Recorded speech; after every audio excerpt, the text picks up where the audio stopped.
Assalamualaikum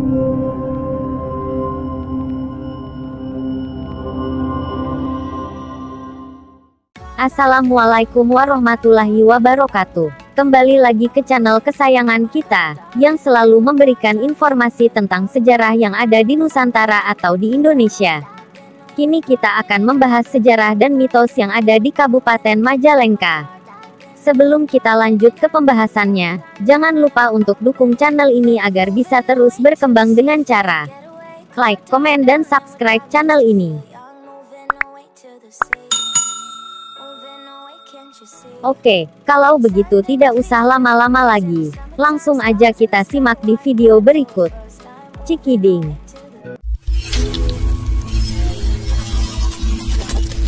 Pada zaman kerajaan Hindu-Buddha sampai dengan abad ke-15, di wilayah Kabupaten Majalengka terbagi menjadi 3 kerajaan.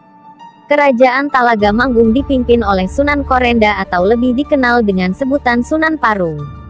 Kerajaan Raja Galuh dipimpin oleh Prabu Cakraningrat dan Kerajaan Sindangkasih dipimpin oleh seorang puteri bernama Nyi Rambut Kasih.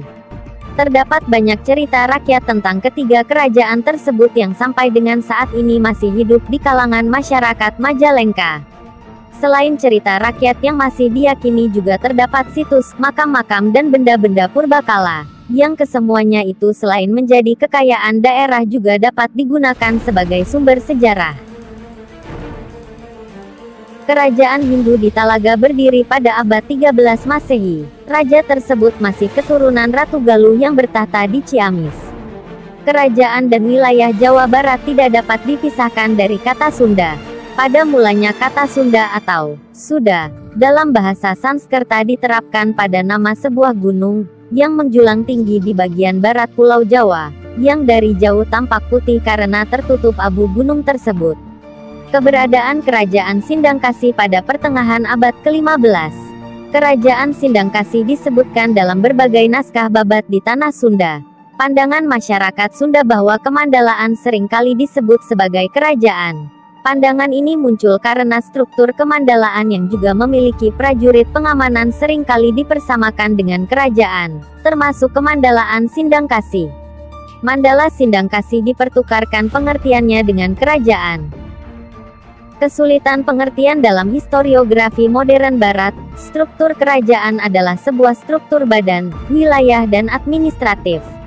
Pandangan ini berbeda bagi masyarakat Nusantara. Bisa kita cermati bahwa kerajaan Sriwijaya, Majapahit, dan Tarumanegara juga disebut Mandala. Dalam pengertian historis, sosial, dan politik, istilah Mandala juga digunakan untuk menunjukkan formasi politik tradisional Asia Tenggara, seperti federasi kerajaan, negara-negara, atau kerajaan kecil. Ini diadopsi oleh para sejarawan Barat abad ke-20, dari wacana politik India kuno, sebagai sarana untuk menghindari istilah negara dalam pengertian konvensional.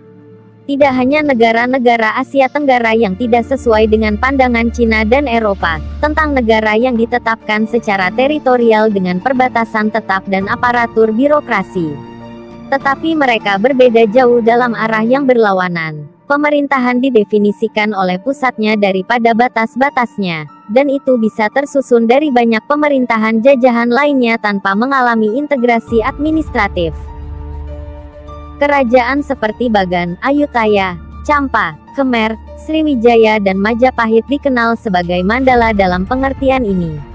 Beberapa mandala atau kemandalaan di Tatar Sunda ada yang berkembang menjadi kerajaan. Misalnya Mandala Indraprahasta menjadi Kerajaan Indraprahasta. Mandala Wanagiri menjadi Kerajaan Wanagiri. Mandala Kendan menjadi Kerajaan Kendan dengan rajanya yang termasyhur Guru Resi atau Raja Resi Manikmaya yang berlokasi di Ranca Ekek, Bandung sekarang. Mandala Bitunggiri menjadi Kerajaan Talaga Manggung dan banyak lagi contoh lainnya. Rupanya, Mandala Sindangkasih tidak tercatat berubah menjadi kerajaan. Namun ada pula naskah yang menyebutkan Kerajaan Sindangkasih yang dipimpin oleh seorang ratu bernama Nyi Rambut Kasih. Dalam masa pemerintahan di Pati Ukur, Sindangkasih disebut sebagai Umbul Sindangkasih. Istilah Umbul setara dengan kabupaten sekarang. Catatan dari Kerajaan Sumedang larang bahwa Sindangkasih merupakan bagian dari wilayah kerajaannya. Dipati Ukur adalah Bupati Wedana Priangan yang pernah menyerang VOC di Batavia atas perintah Sultan Agung dari Kesultanan Mataram. Namun serangan itu gagal, dan jabatan Dipati Ukur dicopot oleh Mataram. Untuk menghindari kejaran pasukan Mataram yang akan menangkapnya, Dipati Ukur dan pengikutnya hidup berpindah-pindah dan bersembunyi hingga akhirnya ditangkap dan dihukum mati di Mataram. Umbul Sindangkasih yang dipimpin Ki Somahita atau Tumenggung Tanubaya terlibat dalam penangkapan Dipati Ukur. Tumenggung Tanubaya atau Ki Somahita menjadi Umbul Sindangkasih, yaitu garda pertahanan Kesultanan Mataram di Tatar Pasundan yang merupakan wilayah Ukur dengan Bupati Wedana Dipati Ukur. Umbul Sindangkasih adalah satu dari 3 umbul wilayah Ukur yang tidak patuh pada Dipati Ukur, hingga melaporkan Dipati Ukur ke Sultan Agung Mataram. Penangkapnya adalah 3 umbul dari Priangan Timur, yaitu Umbul Sukakerta atau Ki Wirawangsa, Umbul Cihaurbeti atau Ki Astamanggala, dan Umbul Sindangkasih atau Ki Somahita. Dipati Ukur kemudian dibawa ke Mataram dan oleh Sultan Agung dijatuhi hukuman mati pada tahun 1632. Berdasarkan data yang dikirimkan Rangga Gempol III, pada masa VOC, maka kekuasaan Prabu Gesan Ulun meliputi Sumedang, Garut, Tasikmalaya, dan Bandung, sebagai berikut. Batas di sebelah timur adalah garis Cimanuk, Cilutung ditambah Sindangkasih, daerah Muara Cideres ke Cilutung. Di sebelah barat garis Citarum, Cisokan. Batas di sebelah selatan laut. Namun di sebelah utara diperkirakan tidak meliputi wilayahnya karena telah dikuasai oleh Cirebon.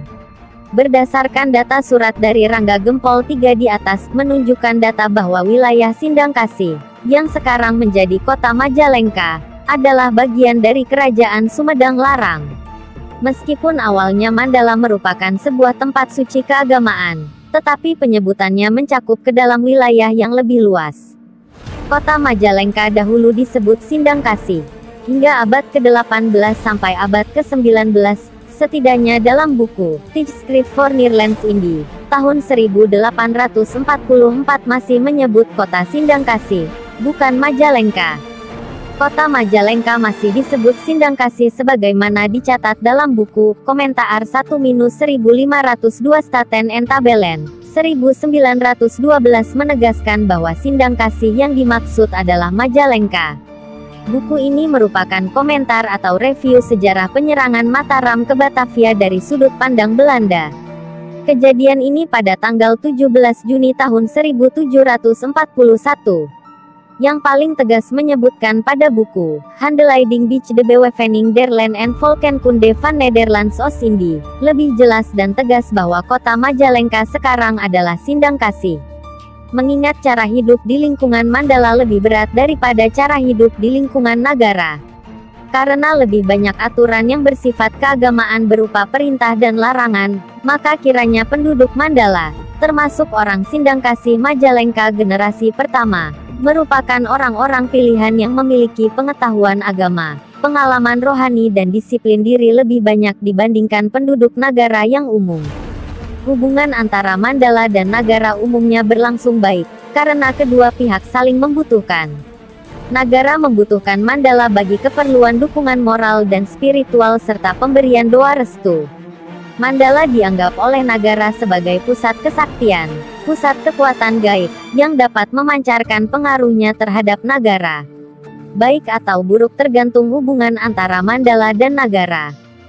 Kalian tahu gak sih, kalau Majalengka juga punya beberapa julukan.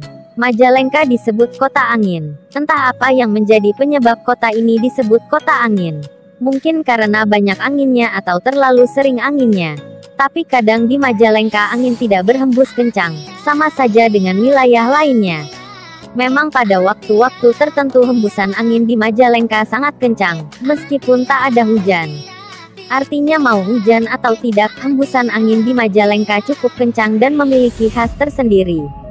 Angin ini mungkin karena pengaruh letak geografisnya yang berada di kaki Gunung Ciremai, sehingga hembusan anginnya begitu kencang. Asal sobat tahu, satu-satunya di wilayah 3 Cirebon, yang ada Badan Meteorologi Klimatologi dan Geofisika, BMKG, adalah di Majalengka tepatnya di Kecamatan Jatiwangi. Keberadaan BMKG ini tiada lain untuk memantau suhu dan cuaca di wilayah Ciayu Majakuning, terutama masalah angin. Sebagai kota kabupaten, sudah tentu daerah ini mempunyai julukan tersendiri yang khas dan melekat. Semakin ke sini, Majalengka kian menggeliat dan bersolek. Perubahan yang dirasakan pun cukup signifikan, terutama dari segi infrastruktur dan wisata. Perubahan ini terjadi tatkala ada megaproyek Bandara Internasional Jawa Barat, BIJB, di Kecamatan Kertajati, dan dibukanya 2 jalur tol. Seiring perkembangan Majalengka yang semakin pesat, julukan untuk kota ini pun menjadi beragam dan mengalami perubahan.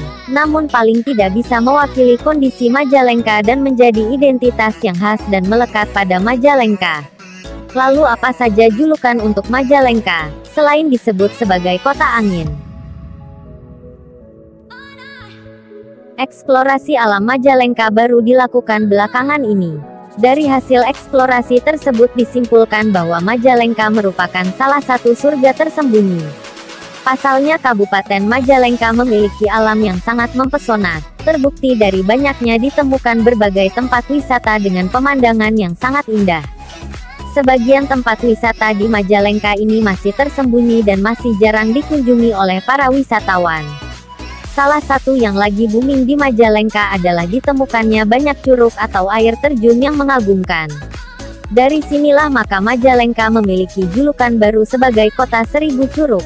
Curug yang terkenal di Majalengka diantaranya Curug Sempong, Curug Tonjong, Curug Sawer, Curug Muara Jaya, Curug Embun Pelangi, Curug Cibali, Curug Ciladuk, dan masih banyak yang lainnya. Julukan kota kecap ini mungkin karena zaman dulu Majalengka menjadi salah satu sentral produksi dan pemasok kecap yang terbesar di tanah air. Masyarakat Majalengka sudah tidak asing dengan 3 merek kecap Majalengka, yakni kecap Maja Menjangan atau kecap MM, kecap segitiga, dan kecap 3 matahari atau kecap cunteng.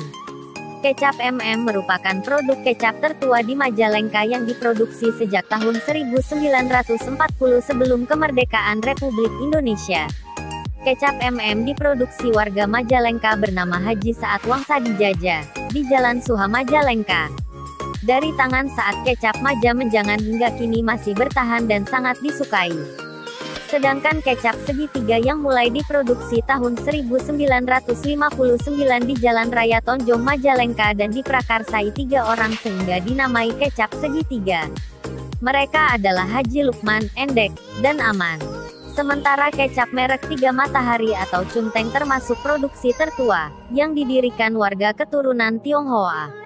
Ketiga merek kecap tersebut memiliki keistimewaan. Selain memiliki cita rasa yang tinggi juga tahan lama sampai 2 tahun meskipun tanpa bahan pengawet. Mungkin alasan itulah yang membuat Majalengka disebut kota kecap. Informasi kali ini mungkin cukup sampai di sini dulu. Apabila ada salah dalam perangkaian kata atau kurang dan lebihnya kami mohon maaf.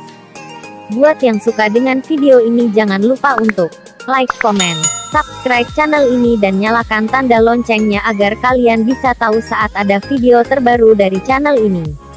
Kalau menurut kalian bermanfaat, jangan lupa untuk share ke media sosial kalian untuk saling berbagi pengetahuan tentang sejarah. Terima kasih. Assalamualaikum warahmatullahi wabarakatuh. Dadah.